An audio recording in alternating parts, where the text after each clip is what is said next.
So this is one of my personal favorite stories because I still can't believe it happened. The fantasy author Kate Sager, who left AI prompts in her book, has doubled down on this. A reader pointed out and did screenshots, and she threatened to sue the reader. And I mean, It worked. She got the reader to pull down the the screenshots. screenshots are gone.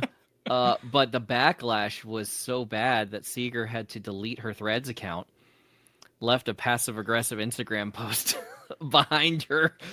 And I mean, this post is fair use, although it does depend. This is an arc.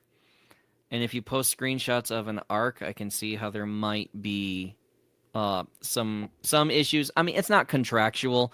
So many of us authors are not treating this like a business. If you really want to prevent your book from being shared around like that in arc form, make your beta reader, arc reader sign a contract of some kind. Okay. If she had been following the novel marketing method for publishing a book, this never would have happened, even if she was using AI. Because as I just released in our episode last week about how to publish your book, you finish the proofreading before you send out the arcs. You don't send out What are some you rough, doing? non-proofread version. This was an error that any human reader could have caught. The proofreader, a copyright, or a copy editor, even a beta reader could have Yeah. caught this. And this is really a failure in editing, and it's on the author for failing to edit the book, either herself or to use other humans. So sure, use AI tools if it makes your book better. Readers prefer better books to worse books. If you're going to leave the prompts in there, though, it's kind of like failing to pull the curtain back on a stage. Yeah, or So you if have a this prop falls in or the boom mic shows or right. something like It that. kind of shatters the illusion.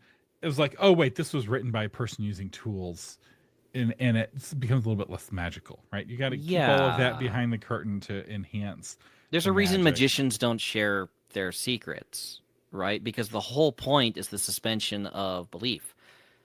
And if someone is immersed in your story and suddenly they get to a part that says, sure, let's go ahead and recreate that in the style of Bill Watterson and whatever, then you've just brought the reader out of the story, which is the actual crime. And well, the that was one of the crimes, taking the reader out of the story. But the more fundamental crime, and I feel like we're ending every episode of Author Update on this, is she was failing to love her reader. If you love your reader, you don't threaten to sue your reader. Right. Let me think about that for a second. The first, I know, it's a big stretch, but your reader is your customer, and the number one rule, or the number one commandment of book marketing, and the 10 book marketing commandments, is thou shalt love your reader as much as you love your book. And she was not loving her reader as much as she was loving her book by threatening to sue the reader. She was also so that's kind of the moral argument, but also the like pragmatic. This is how you market your book.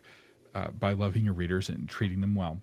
But also from a pragmatic perspective, she doesn't understand the Barbara Streisand effect. So we would not have been talking about this story if she hadn't have threatened to sue her reader, because this is going to be an every week story. Oh, yeah. So 40% of authors are using AI, and the leaving the AI prompt in the book is a really easy mistake to make, because if you're doing a lot of copying and pasting, even if it's just for an edit, the AIs tend to chatter a lot at the beginning and the end of the useful bit. They kind of have to ramp themselves up and get their context sorted out. And in that chatter, it's easy for that chatter to wind up in your book if you're not careful. Yeah. And so the Barbara Streisand effect, if you're not familiar, Barbara Streisand had a house on the coast. And California, the way the law works is that the actual coast belongs to everyone. So you can't actually own a portion of the beach. The beach is public, but you can own land back from the beach. Well, somebody did a project where they went up and down the California beach taking pictures of all the houses. And he took a picture of Barbara Streisand's house and posted it on the World Wide Web, this newfangled contraption. And this image was viewed 6 times, 2 of which were by Barbara Streisand's lawyers. And they sued this guy for posting a photo of her house. And now her house as a result, her house became one of the most famous houses. So in an attempt to silence this thing on the internet, it just caused it to spread. And there's a saying that trying to get content off of the internet is like trying to get pee out of a pool. It's tricky, and it just keeps spreading beyond you. And one of the best things you can do is just not bring attention to it. And Exactly. so, Don't go on a worldwide. Please respect my privacy tour. Like, that's just not the way to do it, guys. so we'll leave you with this, and Jonathan may have some final thoughts, but I really want to encourage you to really work to maintain a heart of love towards your reader. It's really easy to fall in love with your book, and your book is your baby, and you just love it so much. And you start to make decisions on behalf of the book, and you forget about your reader. But your reader is your customer. Your reader is the only eternal being that really matters between your book and the reader, right? The book is going to burn, but your reader may or may not burn. Your reader will persist. Your reader is an immortal human, right? Your reader is really important, of inestimable value. And so I encourage you to love your reader and to keep your reader in mind as you're writing your book, as you're editing your book, and as you're marketing and promoting your book. And if you keep your reader in mind with a heart of love, you'll find that all of those steps get easier. You'll become less afraid. The decisions will get easier to make, because now it's not a question of what you want. It's a question of what your reader will want. There's a phrase that we like to use in Baptist churches now, which is everyone wants to be a servant until they get treated like one. And there's a big ego hit. You say you're serving your readers, you say you're doing this for them, you say you're doing this for them, and then they call you out on one of your mistakes. How do you react? And it takes discipline. Sometimes you got to grit your teeth. There's a concept in the Marine Corps, okay, called there are no individuals.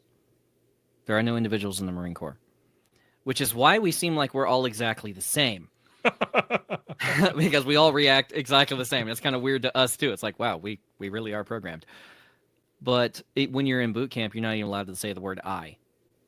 You don't say, I need to go to the head. You say, this recruit, because you don't matter. What matters is, and they told us this, you are a vehicle that carries the M16A1 weapon system to battle, and you bring it back. It's serialized, you're not. And the point is that the mission matters more than you do. And the idea that authors get to where a reader attacks them, it leaves a 3-star review, which popped up again. I've been attacked. I can't believe this is happening to me. I've worked so hard on this book, and I just wanted to put it out there for everyone to read, and now no one likes it, and now I'm depressed, and now I'm. You need to drop that attitude. Your whole purpose is to satisfy and delight your readers, to give them something throughout the day that they need, and not to serve yourself. Too many authors think they need to be appreciated like the geniuses they are. And I'm sorry, your Portal fantasy isn't even unique. It's just like every other Portal fantasy. So maybe back down the ego a little bit. And what is unique is loving your reader even when you feel like they're taking shots at you. And that's a very biblical thing. That's like the core of Jesus's message, is to love your enemy, do good to them that hate you. If someone, maybe they don't even mean to take a shot. I mean, it's all text-based on the internet. There's just so little context with it. They probably didn't even mean anything, bad by it. They weren't malicious. And yet you're reacting like it is. Guess what? Now no one really wants to read your stuff. And this becomes a competitive advantage because most authors are writing because they want status. They want to be a published author. They want to have their name on the book.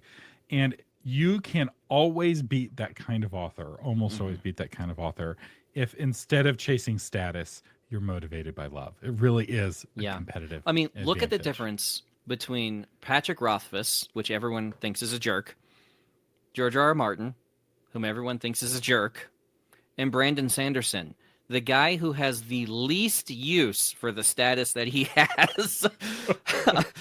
Like, he's just a nice guy.